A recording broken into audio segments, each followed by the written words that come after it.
Lerik rayonunun Buzeyir kənd orta məktəbində yanğın olub. Bölgə TV xəbər verir ki, hadisə məktəbin dam örtüyündə qeydə alınıb. Yanğınla bağlı Fövqəladə Hallar Nazirliyinin 112 qaynar xəttinə məlumat daxil olub. Çağırışla əlaqədar Nazirliyin Dövlət Yanğından Mühafizə Xidməti hadisə yerinə cəlb edilib. Yanğın qısa müddətdə söndürülüb. Xəsarət alan yoxdur. Rəna Rövşən qızı, BTV.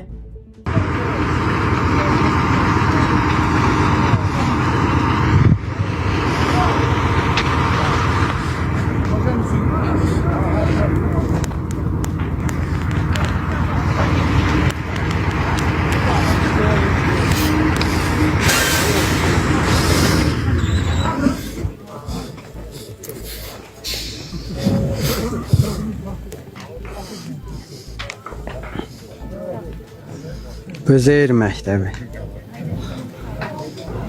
Buzeyir kəndi, Buzeyir kəndi.